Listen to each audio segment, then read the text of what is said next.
Satu lagi dari dua.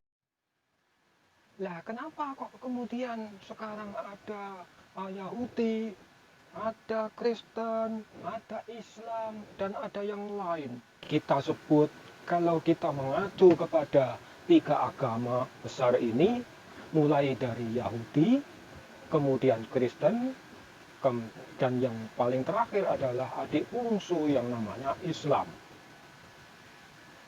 Kenapa penyebutan nama Tuhannya nyaris sama?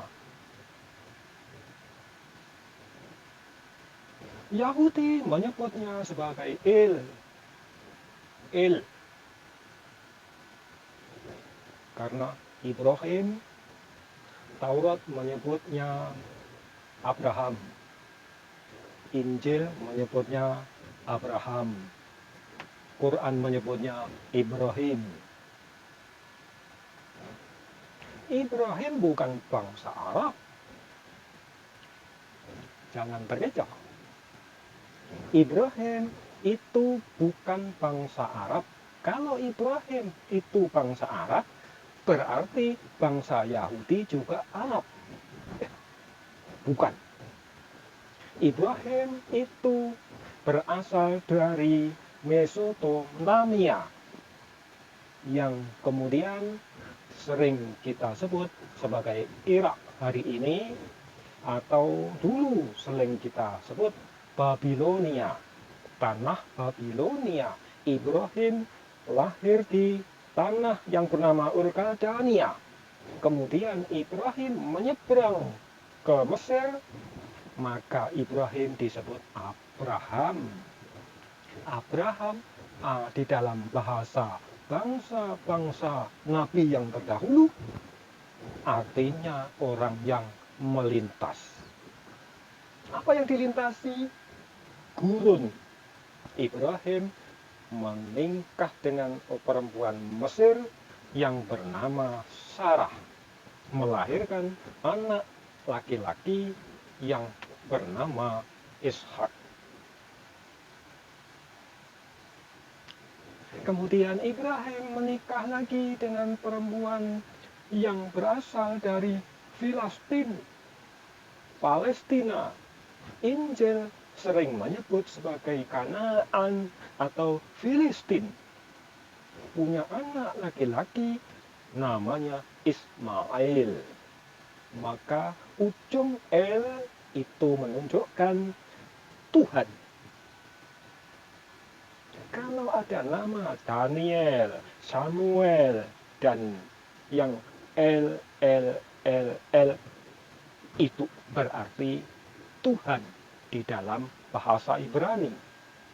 Kemudian anak keturunannya, saya singkat saja. Ibrahim punya anak namanya Ishak, menurunkan anak laki-laki namanya Jacob. Dalam Injil, Quran menyebutnya Yakub. Kemudian Allah menyebutnya Israel. Injil menyebutnya Israel. Isra artinya kekasih, El artinya Tuhan.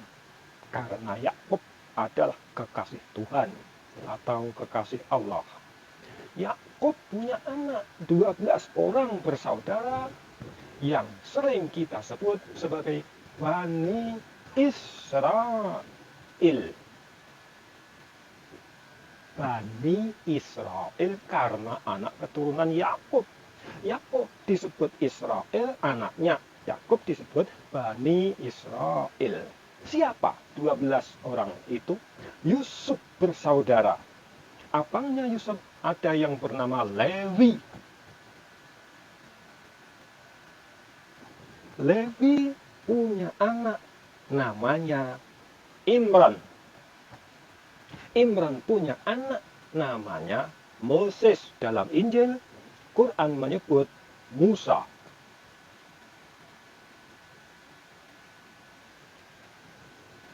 Dan punya adik namanya Harun. Adik Lewi namanya Yahuda. yang telah menjadi cikal bakal nama-nama agama Yahudi. Yahuda punya keturunan terus sampai ke bawah. Salah satunya bernama David. Di dalam Injil disebut King of David. David punya anak namanya King of Solomon. Dalam Al-Quran sebagai Sulaiman. Sulaiman punya 2 orang anak yang kemudian tidak menjadi nabi, tapi keturunannya ada yang bernama Imran. Imran pun menikah dengan Hana. Imran punya anak yang Quran menyebutnya sebagai Maryam, Injil menyebutkan Maria. Maria punya anak namanya Isa. Al-Quran menyebut Isa bin Maryam dan Injil menyebutnya sebagai Jesus of Christ. Sederhana bapak-bapak sekalian. Sederhana. Kenapa berbeda? Itu karena iman saja. Saya mengimani Islam, Anda mengimani Kristen. Kita tidak mempertentangkan iman, tetapi bagaimana kemudian kita merajut perbedaan-perbedaan yang ada untuk menjadi sebuah sumber kekuatan bagi semua bangsa yang bernama manusia. Lebih-lebih kita berada di Indonesia yang luar biasa. Tepuk tangan untuk Indonesia.